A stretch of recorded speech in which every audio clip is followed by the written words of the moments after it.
Tayo. Subtraction, no? Pag sinabi natin subtraction, yun yung minus. Minus, subtract. Magbabawas.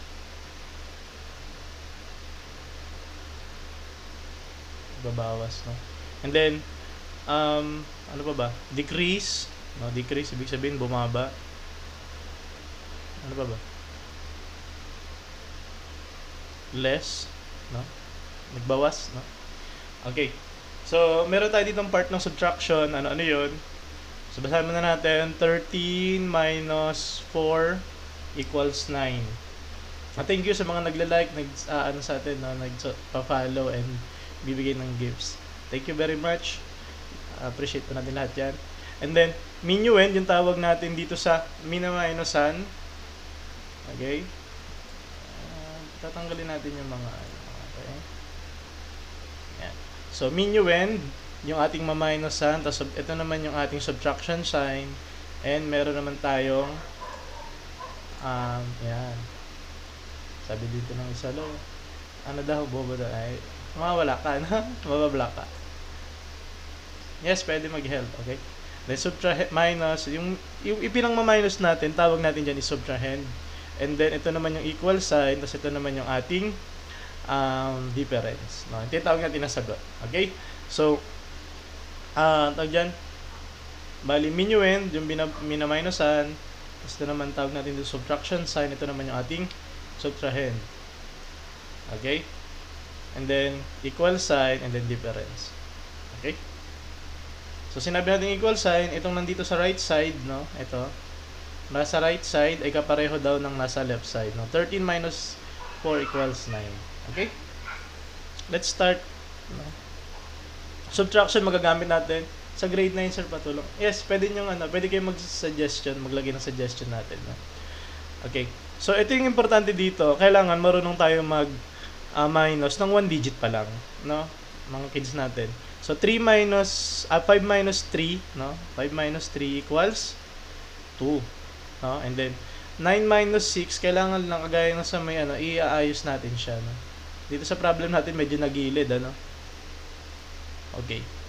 So 9 minus 6 equals, no, yung 9 daw ma-minusan mo ng 6, so 3 sagot. And then 7 minus 2 magiging 5. Okay? And then next tayo, and 1 digit lang 'yan. Next tayo, 2 digit minus 1 digit. Okay? So, 59 minus 7.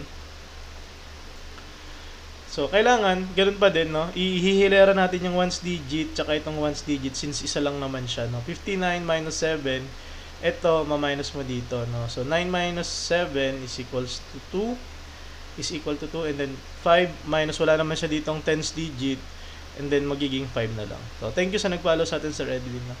And then, 86 minus 4 is itatapat mo lang ulit ng ones digit dito sa ones digit. So, 6 minus 4, 2 yun. And then, yung 8, i-bring down mo lang since wala naman tayong ma-minus doon.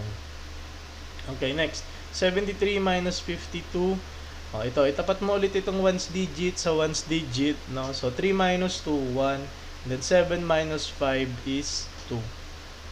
Okay? So, madali pa lang yung inana natin, yung pinag-aaralan. No? Meron tayong word problem mamaya. Okay? Next.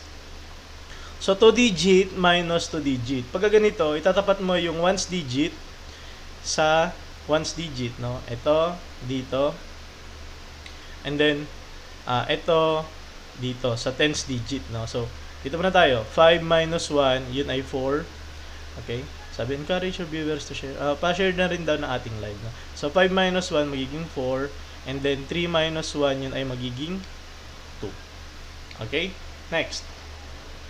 69 minus 34, dito sa problem na to is nakatapat naman na siya, no? So, 9 minus 4 magiging 5. And then, 6 minus 3, yun ay 3. Okay? So, usually kasi, baka sa mga binibigay sa atin na problem is 30, kunyari, itong problem na to, no? 35 minus 11. So, pag nakaganyan, mahirap yon i-minus, no? Or subtract. Kailangan, ganito yung form natin, no? Iaayos mo siya. Kasi usually, sa mga kids natin, nilalagay ng teachers ganito, no? Maganda na nakaganito siya. 35 minus 11. I-rewrite natin para madali natin maitapat itong dalawa.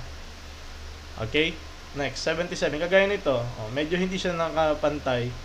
Pwede mo siyang i-rewrite na nakapantay siya ng paganyan. Okay? Then 7 minus 5, yun ay 2. And then 7 minus 6, yun ay 1. So yung sagot natin nun is 12. Okay? Next. 2 digit, pero this time gagamit tayo ng concept ng borrow. Ano ibig sabihin ng borrow?